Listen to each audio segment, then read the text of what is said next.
안녕하세요. 오늘은 야산에 나왔습니다. 오늘 야산에 나왔는데요.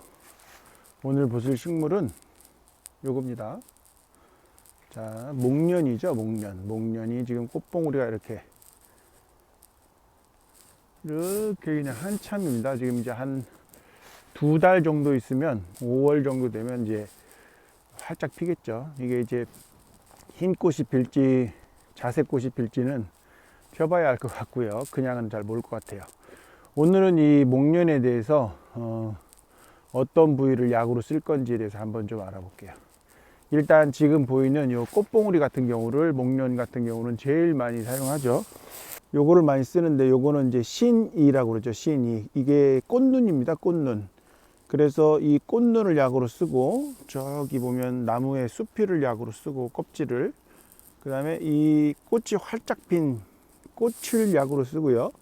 그 다음에 그 열매를 약으로 씁니다. 근데 약을 많이 쓰는데 실제로 이 꽃봉오리 지금 현재 이 봄에 이렇게 활짝 피지 않은 아직 피지 않은 이 꽃봉오리를 신이로 해서 제일 많이 쓰고요. 나머지 약재들 숲이라든지 뭐 핀 꽃이라든지 열매 이런 것들을 많이 쓰는 편은 아니에요. 근데 각각에 대해서 효과가 있습니다. 효과가 있고요.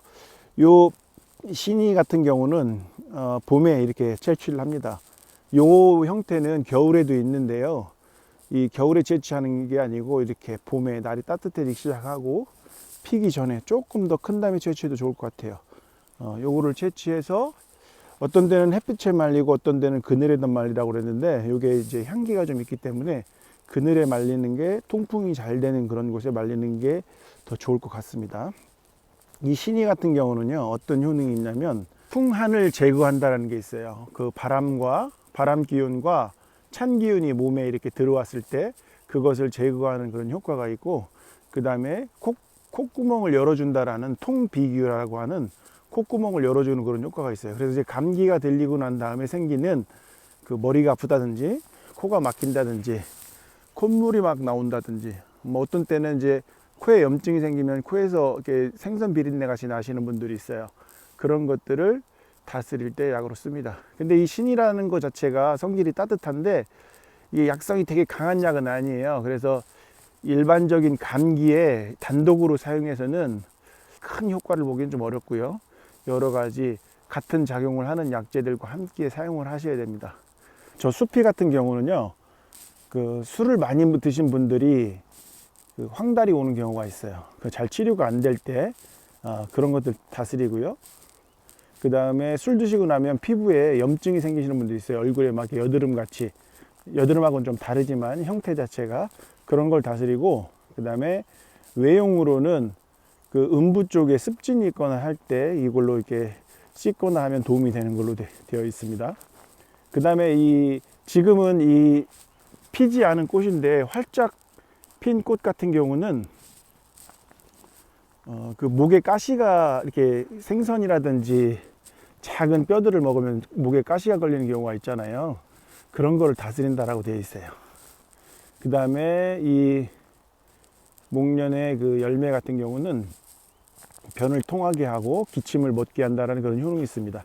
근데 아까 서두에 말씀드렸던 것처럼 요거는 꽃봉오리를 많이 쓰지 나머지 약재들은 약효는 있지만 잘 사용하지 않습니다.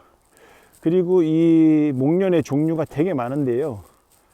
이 신이하는 원래 기원 자체는 자목련과 백목련입니다. 그냥 목련이 일반적으로 우리가 아는 목련, 자목련, 백목련 이렇게 있는데, 자목련 같은 경우는 자색 꽃이 피는 거죠. 그 꽃이 보면 겉에는 자색이지만 그것도 안쪽 보면 하얀색이에요. 그 자목련에 피지 않은 꽃봉오리를 쓰고, 그 다음에 이제 백목련하고 목련의 차이가 있는데, 백목련 같은 경우하고 목련의 차이는 뭐냐면, 지금 잎사귀를 하나 제가 한번 찾아서 한번 볼게요. 잎사귀 끝이 보면 이렇게 끝이 이렇게 볼도가 같죠. 요런 건 백목련입니다. 백목련. 이렇게 끝부분이. 근데 여기가 이렇게 뾰족하지가 않고 그냥 마무리 진 게 있어요. 요거는 그냥 목련이에요. 그 다음에 요 화피라고 하죠. 화피. 이 겉에 있는 것도 이 그냥 목련 같은 경우는 얇고 더 길쭉해요, 약간. 근데 요거는 약간 통통합니다. 이 백목련 같은 경우. 그래서 요거는 약재로 쓸 수 있는 그 백목련이에요. 근데 어느 문헌에서는 자목련, 그 백목련까지 나와 있는데 또 어떤 데는 목련도 쓴다라고 돼 있는데요. 이왕이면 자목련이나 백목련을 약으로 쓰는 게 맞을 것 같습니다. 다음에 이 꽃이 활짝 피면 다시 한번 좀 안내해 드릴게요.